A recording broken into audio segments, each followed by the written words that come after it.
ચલો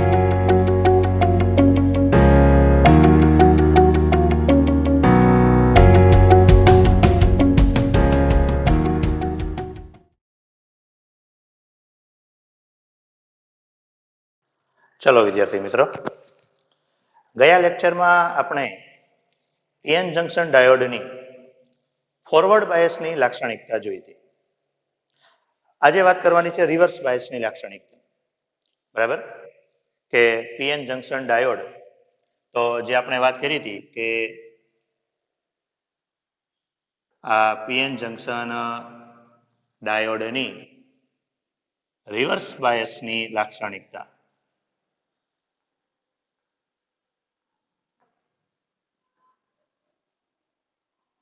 બરાબર, કે પીએન જંકશન ડાયોડની રિવર્સ બાયસ લાક્ષણિકતા. બધું પહેલા જેવું કોમન કે ફોરવર્ડ બાયસની અંદર જે આપણે કીધું હતું કે ફોરવર્ડ બાયસમાં શું કર્યું હતું તો કે પીએન જંકશન ડાયોડના પી છેડાને બેટરીના ધન છેડા સાથે અને એન છેડાને બેટરીના ઋણ સાથે જોડ્યું હતું. રિવર્સ બાયસ એક તો એના નામ ઉપરથી જ, તેના કરતા બધું ઉલટું, કે પીએન જંકશન ડાયોડના પી છેડાને બેટરીના ઋણ ધ્રુવ સાથે અને એન છેડાને બેટરીના ધન ધ્રુવ સાથે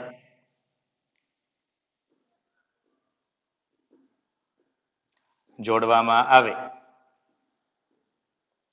ત્યારે તે પીએન જંકશન ડાયોડની ત્યારે પીએન જંકશન રિવર્સ સ્થિતિમાં છે એવું કહેવાય, રિવર્સ બાયસમાં છે એવું કહેવાય. બરાબર, કે ત્યારે પીએન જંકશન રિવર્સ બાયસમાં છે એવું કહેવાય. બરાબર, તો બાકી આકૃતિ કે જે ગણો તે બધી પરિસ્થિતિ સમાન જ હશે. ખાલી પેલાને ધન સાથે જોડ્યું હતું અને ઋણ સાથે જોડવાનું છે, એટલે જે આપણે ગઈકાલે વાત કરી હતી કે ગયા લેક્ચરમાં જે વાત કરી હતી વિદ્યુત ક્ષેત્ર અને એ બધું છે એ ખાલી ઓલામાં વિરુદ્ધ હતું, તો આમાં સમાન દિશા થઈ જશે. બરાબર, કે આની આકૃતિ જોઈએ તો એની આકૃતિ કંઈક આ ટાઈપની આવે. આ આપણે વાત કરી હતી પીએન જંકશન ડાયોડની નિશાની, એની સંજ્ઞા. આ છેડો પી હોય, આ છેડો એન હોય, તેની સાથે એક વોલ્ટમીટર જોડવાનું. બરાબર, પછી અહીંયાથી એક રિઓસ્ટેટ જોડવાનું. જ્યારે તમે સ્કૂલ શરૂ થશે અને લેબમાં આવશો ત્યારે લેબમાં તમને રિઓસ્ટેટ બતાવશે. અહીંયા એ મીટર જોડવાનું. પહેલામાં મિલી એમીટર હતું, આમાં માઇક્રો એમીટર. અને પહેલા કરતા બેટરી થોડીક મોટી રાખવામાં આવે. બરાબર, આ બેટરી, આ રિઓસ્ટેટ. ચાલો, તો ગઈકાલે જેમ આપણે જાણ્યું હતું આકૃતિ પરથી જ પેલા સમજી લઈએ કે આખું શું થાય છે તે. બરાબર, જે ઘણા સમયથી નથી લખ્યું. હવે આખી જે આપણે પ્રક્રિયાની વાત કરી કે જે આખું પીએન જંકશન ડાયોડ છે એનો મેં તમને ફોટા પણ મોકલા છે. તો એ પીએન જંકશન ડાયોડમાં તમે ફોટામાં જોવો ને તો એક વચ્ચે કાળો ભાગ આવે ને બાજુમાં બે સળિયા આવે. બરાબર, એ બે સળિયા હોય એના ઇલેક્ટ્રોડ, એક પી છેડો હોય ને એક એન છેડો હોય. હવે પીએન જંકશન ડાયોડનો આ ધારો કે પી છેડો છે, આપણે જે વાત કરી હતી કે શું કરવાનું છે, અડધા ભાગમાં પેન્ટાવેલન્ટ અશુદ્ધિ ઉમેરવાની. જે ભાગમાં પેન્ટાવેલન્ટ અશુદ્ધિ ઉમેરો ત્યાં એન પ્રકારનો અર્ધવાહક બનશે. અડધા ભાગમાં ટ્રાયવેલન્ટ અશુદ્ધિ ઉમેરો ત્યાં પી પ્રકારનો અર્ધવાહક બનશે. એન પ્રકારના અર્ધવાહકની અંદર બધા ઇલેક્ટ્રોન પહેલા એન થી પી તરફ જશે, હોલ બધા પી થી એન તરફ આવશે. ઇલેક્ટ્રોન એન થી પી તરફ જતા જશે એટલે અહીંયાથી બધા ઇલેક્ટ્રોન આમ જશે, એવી રીતે હોલ પી થી એન તરફ આવશે. આવી પ્રક્રિયા શરૂ થતી હતી, એની કારણે એક વિસરણ પ્રવાહ મળતો હતો.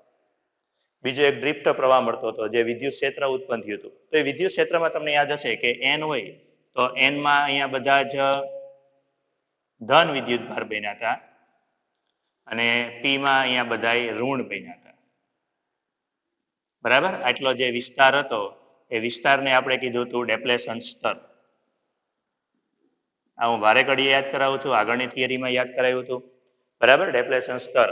અને આની કારણે જે વિદ્યુત ક્ષેત્ર ઉત્પન્ન થતું હતું એન થી પી તરફ, ધન થી ઋણ તરફ, તો ધનથી ઋણ તરફ જે વિદ્યુત ક્ષેત્ર ઉત્પન્ન થતું હતું એ કંઈક આ દિશામાં ઉત્પન્ન થતું હતું.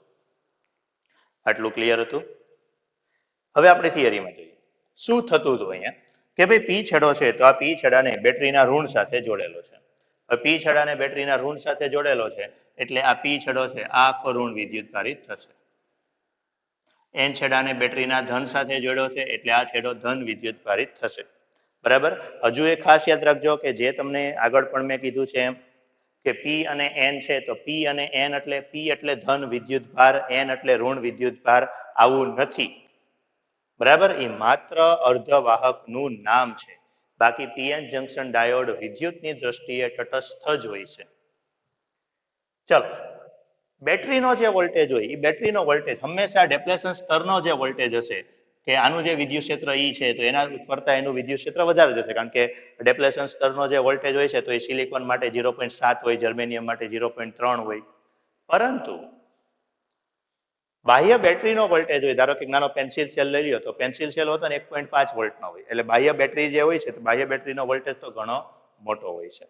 ઘણો મોટો હોય છે. હવે અહીંયા વિદ્યુત ક્ષેત્ર કઈ દિશામાં? તો કે અહીંયા તમે જુઓ તો બાહ્ય બેટરીનું જે વિદ્યુત ક્ષેત્ર છે ધનથી ઋણ તરફ, તો બાહ્ય બેટરીનું વિદ્યુત ક્ષેત્ર પણ કઈ તરફ છે?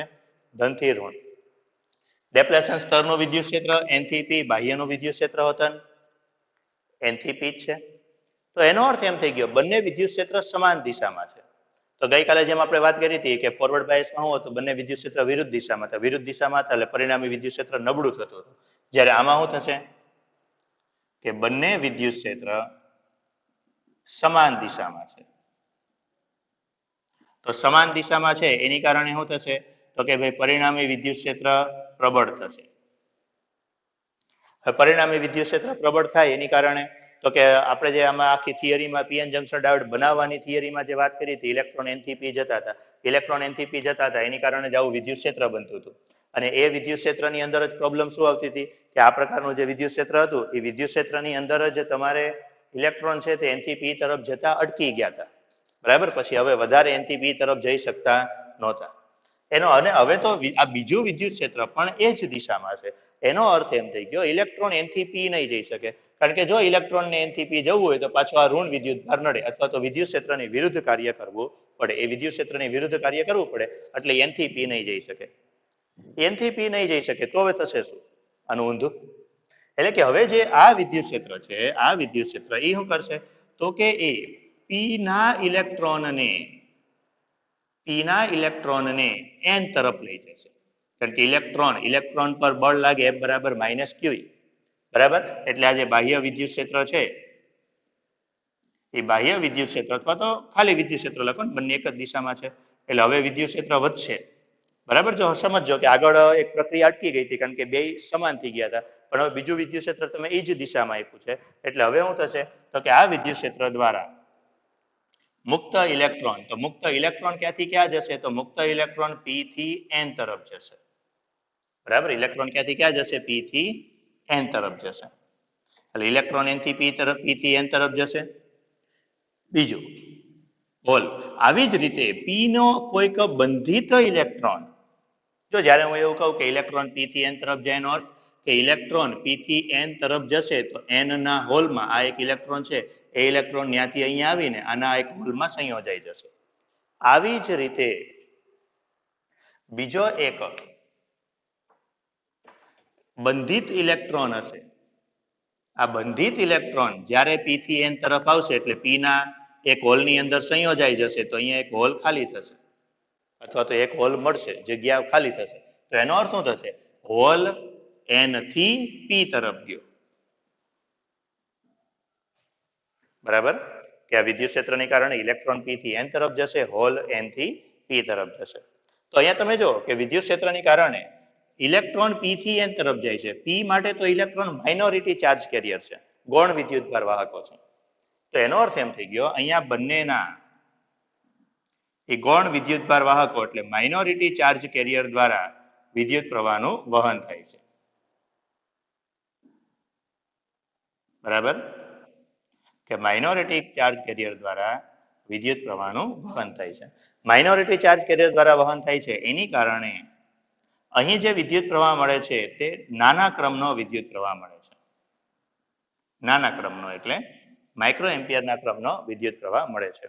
આ બેટરી મોટી રાખવાનું કારણ કે અહીંયા મારે કોને ખેંચવાના છે તો કે અહીંયા જે પી પાસેથી ઇલેક્ટ્રોનને ખેંચવા છે. પી પાસે તો ઓલરેડી ઇલેક્ટ્રોનની સંખ્યા ખૂબ જ ઓછી હશે, બરાબર. તો એ ઓછી સંખ્યાવાળા ઇલેક્ટ્રોનને ખેંચવા છે એટલે બેટરી મોટી રાખવામાં આવે જેથી કરીને ઉર્જા વધારે મેળવી શકાય.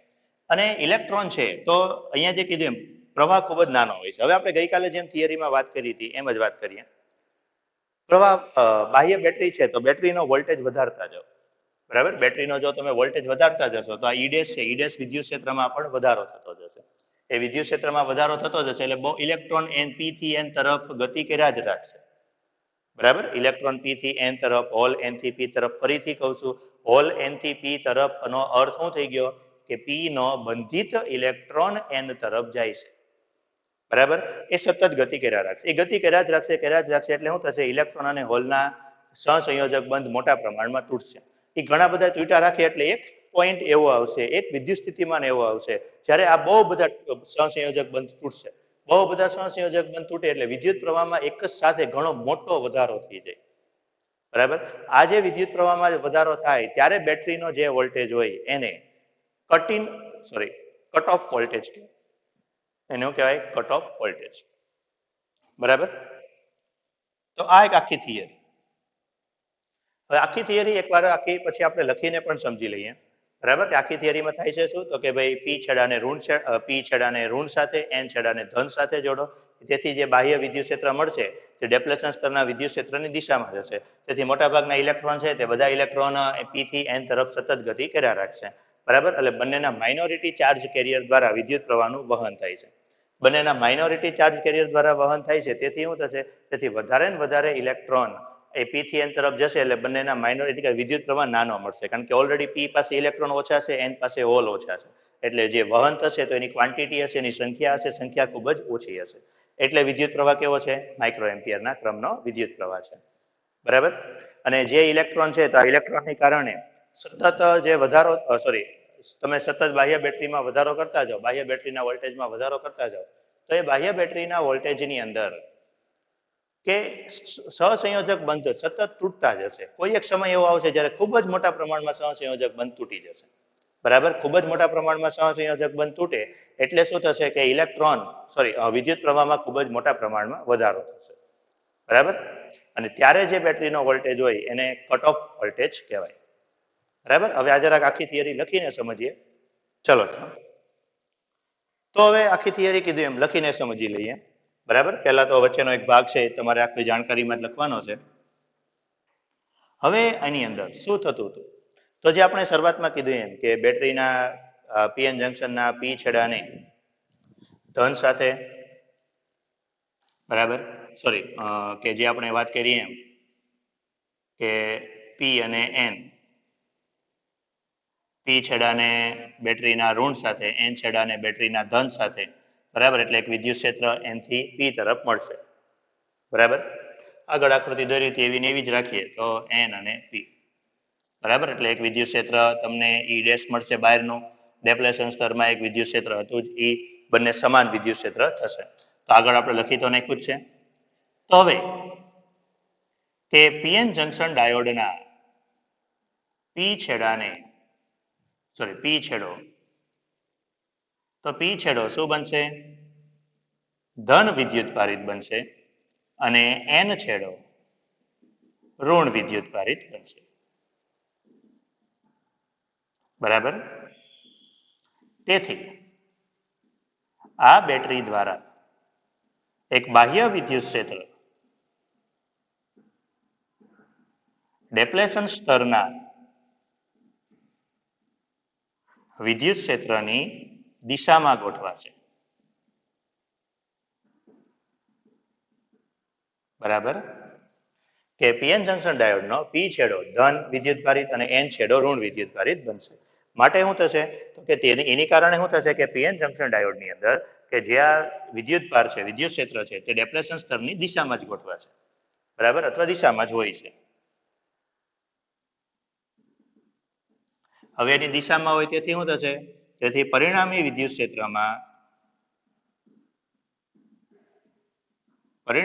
ક્ષેત્રમાં વધારો થાય છે.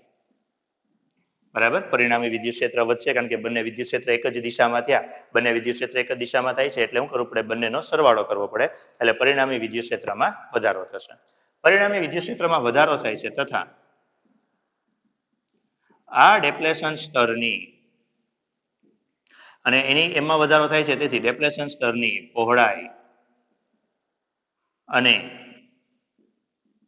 પોટેન્શિયલ બેરિયરની ઊંચાઈ, પોટેન્શિયલ બેરિયરની ઊંચાઈ એટલે વોલ્ટેજ, બરાબર, પોટેન્શિયલ બેરિયરની ઊંચાઈમાં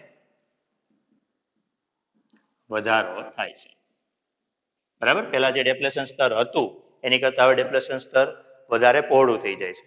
હવે વધારે પહોળું થઈ જાય છે તેથી ઇલેક્ટ્રોનને N થી P તરફ જવા માટે વધુ કાર્ય કરવું પડે છે.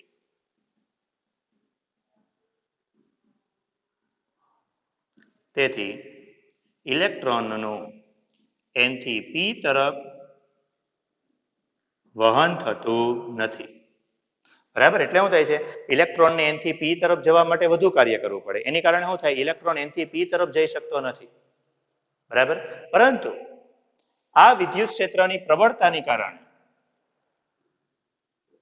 આ વિદ્યુત ક્ષેત્રની પ્રબળતા દ્વારા ઇલેક્ટ્રોન P થી N તરફ અને હોલ N થી P તરફ વહન પામે છે.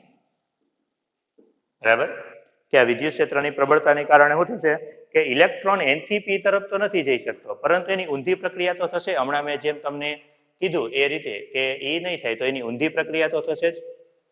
બરાબર, એટલે ઇલેક્ટ્રોન N થી P તરફ ન જઈ શકે તો કાંઈ નહીં, પણ ઇલેક્ટ્રોન P થી N તરફ અને હોલ N થી P તરફ વહન થશે. હવે ઇલેક્ટ્રોન P થી N તરફ જાય છે તો P પાસે તો ઓલરેડી ઇલેક્ટ્રોનની સંખ્યા ઓછી જ છે. એનો અર્થ એમ થઈ ગયો કે રિવર્સ બાયસમાં બંનેના માઇનોરિટી ચાર્જ કેરિયર, એ તમને યાદ હશે, માઇનોરિટી ચાર્જ કેરિયર આપણે P પ્રકારનો અર્ધવાહક અને N પ્રકારનો અર્ધવાહકની જે થિયરી હતી એમાં કીધું હતું. બરાબર, કે P માટે hole majority charge carrier, electron અને N માટે ઇલેક્ટ્રોન મેજોરિટી ચાર્જ કેરિયર. તો બંનેના માઇનોરિટી ચાર્જ કેરિયર દ્વારા વિદ્યુત પ્રવાહનું વહન થાય છે. બરાબર, અને તેથી નાના ક્રમનો વિદ્યુત પ્રવાહ મળે છે.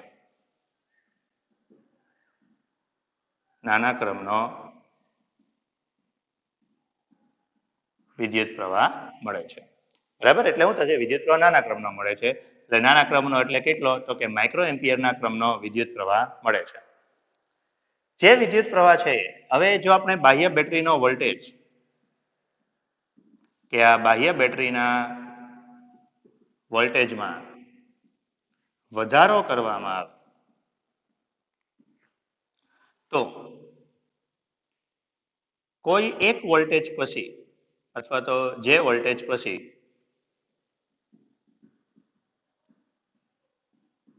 મોટા પ્રમાણમાં સહસંયોજક બંધ તૂટે છે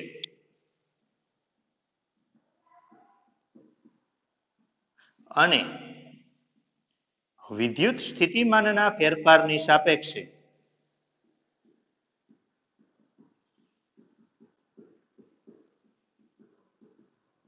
પ્રવાહમાં ખૂબ જ મોટો વધારો જોવા મળે છે.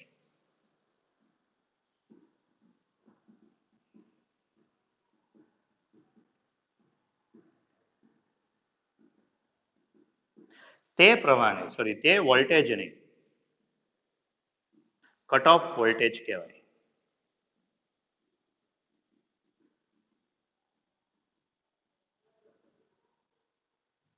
કે હવે શું થાય કે તમે બાહ્ય બેટરીનો જે વિદ્યુત ક્ષેત્ર છે, બાહ્ય બેટરીનો વોલ્ટેજ છે તે વોલ્ટેજ વધારતા જાઓ.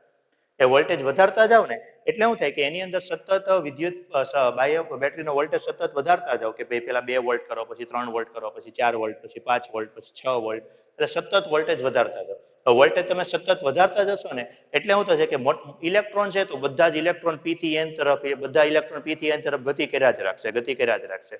બરાબર. હવે અમુક ઉર્જા આવશે, અમુક ઉર્જા પછી શું થશે, જો બંધિત ઇલેક્ટ્રોન હતા જે આપણે કીધું હતું કે બંધિત ઇલેક્ટ્રોન માટે 1.1 ઇલેક્ટ્રોન વોલ્ટ જેટલી ઉર્જાની જરૂર પડે. તમે વોલ્ટેજ વધારે જ રાખો તો આટલી ઉર્જા તો એને બહુ સરળતાથી ઓરડાના તાપમાને મળી રહેતી હતી.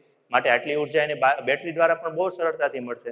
હવે તમે વોલ્ટેજ વધારે રાખશો તો આટલી ઉર્જાની કારણે ઘણા બધા બંધિત ઇલેક્ટ્રોન પણ બહાર નીકળી જશે. બરાબર. જે આપણે ઓલું કીધું હતું કે સિલિકોનની અંદર આપણે શું કીધું હતું કે આ સિલિકોનની અંદર જે અહીંયા બધા ઇલેક્ટ્રોન હોય, તો અહીંયા જે બધા ઇલેક્ટ્રોન હોય તો આ જે બધા ઇલેક્ટ્રોન છે, ઇલેક્ટ્રોન માટે બહાર નીકળવા માટે ઉર્જા જરૂર કેટલી હતી, 1.1 ઇલેક્ટ્રોન વોલ્ટ જેટલી જરૂર હતી. અને આટલી ઉર્જા તો એને ઓરડાના સામાન્ય તાપમાને મળી રહેતી હતી. બરાબર. તો સતત ઉર્જા વધારે જ રાખો. બાહ્ય બેટરીનો voltage 2 volt 3 volt 4 volt 5 volt વધારે જ રાખો તો સતત શું થયા રાખશે કે આ ઇલેક્ટ્રોન છે ને પછી પહેલા તો જે અહીંયા બહારના મુક્ત ઇલેક્ટ્રોન હોય ને એ ગતિ કરવા માંડે. પછી અમુક લિમિટ કરતા વધારે ઉર્જા થાય એટલે આ જે બંધિત ઇલેક્ટ્રોન હોય ને એ બહાર નીકળવા મળે. બંધિત ઇલેક્ટ્રોન બહાર નીકળવા મળે એટલે આપણે શું કહીએ છીએ કે મોટા પ્રમાણમાં સહસંયોજક બંધ તૂટે. હવે ઇલેક્ટ્રોનની સંખ્યા ઘણી બધી વધી જાય એટલે વાહકતામાં ખૂબ જ મોટા પ્રમાણમાં વધારો થાય. ઘણા મોટા પ્રમાણમાં વધારો થાય માટે આપણે એવું કહી શકાય કે એના વોલ્ટેજમાં, એના પ્રવાહના મૂલ્યમાં ઘણો મોટો વધારો થશે. બરાબર. અને એ પ્રકારના વોલ્ટેજને શું કહેવાય, કટ ઓફ વોલ્ટેજ કહેવાય. બરાબર. હવે ખાલી એના આલેખ દોરવાના છે કે આપણે રિવર્સ બાયસ માટે I વિરુદ્ધ V નો આલેખ. તો રિવર્સ બાયસનો જે આલેખ છે ને ત્રીજા ચરણમાં દોરવામાં આવે છે કે વોલ્ટેજ પ્રવાહ જો ત્રીજા ચરણમાં ખાલી દોરવામાં આવે છે, બીજું કઈનું કારણ નથી. હવે શું હમણાં આપણે કીધું એમ કે શરૂઆતમાં શું થશે, શરૂઆતમાં જેમ તમે વોલ્ટેજ વધારે રાખો તો શરૂઆતમાં જેમ તમે વોલ્ટેજ વધારો છો એમ પ્રવાહમાં પણ વધારો થતો જાય છે. પરંતુ એક લિમિટ એવી આવશે કે જેની પછી આ લીટી સીધી દોરવી કે એની પછી એવું થશે, અહીંયા એક વોલ્ટેજ તમને એવો મળશે કે એ વોલ્ટેજ પછી પ્રવાહમાં થતો ફેરફાર એ વોલ્ટેજમાં થતા ફેરફારની સાપેક્ષે ખૂબ જ મોટો હોય છે. અહીંયા તમે જુઓ ને તો વિદ્યુત સ્થિતિમાનમાં એટલો ફેરફાર થયો, એની સામે પ્રવાહમાં આટલો ફેરફાર થયો. એટલે આપણે શું કહીએ, વોલ્ટેજમાં થતા ફેરફારની સાપેક્ષે પ્રવાહમાં થતો ફેરફાર ખૂબ જ મોટો હોય છે. પરંતુ આવું ક્યારે થાય, જ્યારે બાહ્ય વિદ્યુત ક્ષેત્ર, બાહ્ય વોલ્ટેજ ઘણો મોટો થઈ જાય એટલે બહુ જ મોટા પ્રમાણમાં સહસંયોજક બંધ તૂટે.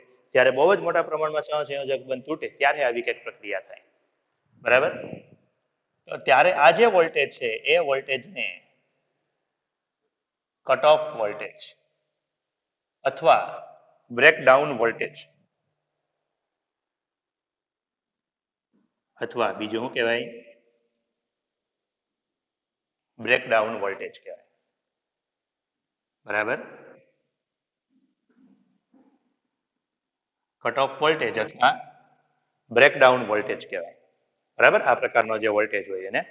અને ડેપ્લેશન સ્તર માટે જો તમે આલેખ દોરો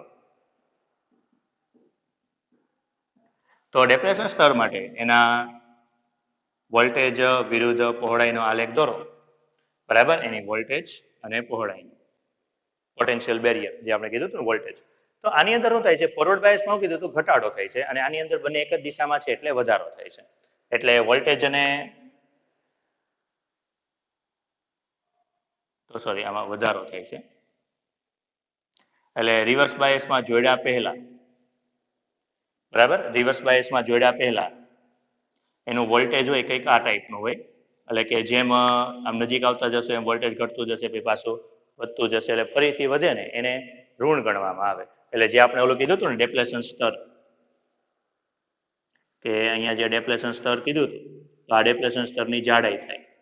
હવે હું આ છેડેથી શરૂ કરું તો અહીંયા વોલ્ટેજ વધારે હોય, આમ ધીમે ધીમે આમ આવતો જાવ તો અહીંયા વોલ્ટેજ ઘટી જાય, પછી પાછો વોલ્ટેજ વધે એટલે એને ઋણમાં દર્શાવવામાં આવે. તો આ જે આ દોર્યું આ આપણે શું કીધું, રિવર્સ બાયસ પહેલા.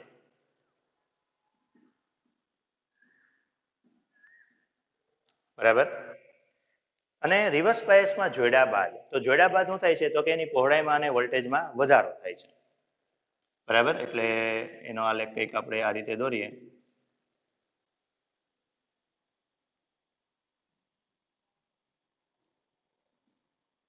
બરાબર, કે એની પહોળાઈમાં અને એના વોલ્ટેજમાં વધારો થાય છે. એટલે આ જે લીટી દોરી છે આ શું છે? રિવર્સ બાયસ બાદ. બરાબર, કે રિવર્સ બાયસમાં જોડો એની પછી. તો રિવર્સ બાયસમાં જોડવાથી જે કીધું ડેપ્લેશન સ્તરની પહોળાઈ અને ઊંચાઈમાં વધારો થાય છે. બરાબર, આ તમારે દોરવાની કે આની કોઈ જરૂર છે નહીં. આ બે આલેખ ખાસ યાદ રાખવાના છે. બરાબર, બીજું કઈ બહુ હાર્ડ છે નહીં, બહુ સિમ્પલ વસ્તુ છે કે ભાઈ જ્યારે તમે પ્રવાહમાં વધારો કરશો ત્યારે શું થશે તો કે ભાઈ સતત બાહ્ય વોલ્ટેજમાં વધારો કરશો એટલે સતત સહસંયોજક બંધ તૂટ્યા રાખશે. સહસંયોજક બંધ અમુક લિમિટ કરતા વધારે તૂટી જાય, માટે પ્રવાહમાં ખૂબ જ મોટા પ્રમાણમાં વધારો જોવા મળે છે. બરાબર, તો કંઈક આ ટાઈપનું. હવે આ બંને થિયરી ખાસ સારી રીતે સમજી લેજો. કોઈ પણ પ્રશ્ન આવે તો પૂછતા રહેજો. બરાબર, હમણાં લોકડાઉનમાં તમારે જેટલી જાતે તૈયારી થાય એટલી જાતે તૈયારી જ કરવાની છે. એટલે જે પ્રશ્ન આવે તે પૂછતા રહેવું, કન્ફ્યુઝન ન રહે. બરાબર, નેક્સ્ટ લેક્ચરમાં આપણે આ પીએન જંકશન ડાયોડના ઉપયોગો ભણવાના છે. બરાબર, રેક્ટિફાયર નામની થિયરી ભણવાની છે. એટલે પહેલા આ થિયરી સારી રીતે સમજી લેજો. હા, એક આની અંદર હજુ બાકી રહી ગયું, 1 મિનિટ. કે અહીંયા જે આપણે કહી દઉં અવરોધ આપણે જોવાનો બાકી રહી ગયો કે I વિરુદ્ધ V નો આલેખ દોરો. તો I વિરુદ્ધ V ના આલેખની અંદર આપણે I વિરુદ્ધ V નો આલેખ છે તો અહીંયા તમે જો આલેખ રેખીય નથી મળતો. બરાબર, તો અહીંયા ઓલાની જેમ જ છે, બીજું એમાં નવું નથી કાંઈ, કે અહીં I વિરુદ્ધ V નો આલેખ અથવા તો I વિરુદ્ધ V નો સંબંધ અરેખીય છે. તેથી તેનો અવરોધ અથવા તો રિવર્સ બાયસનો અવરોધ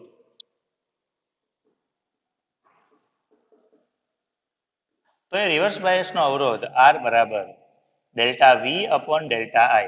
એટલે આપણે સીધો અવરોધ ન મળે એટલે આપણે શું કરવું પડે? સરેરાશ અવરોધ લેવો પડે. બરાબર, સરેરાશ અવરોધ લેવો પડે. એટલે એનો અર્થ શું થઈ ગયો? ભાઈ મારે અહીંયા ધારો કે અવરોધ શોધવો છે તો ત્યાં એક સ્પર્શક દોર દેવાની.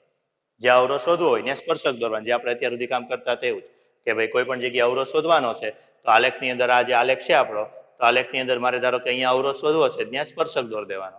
એટલે આ ડેલ્ટા I મળે, આ ડેલ્ટા V મળે, પછી એના ઉપરથી delta V upon delta I કરો એટલે તમને અવરોધ મળે.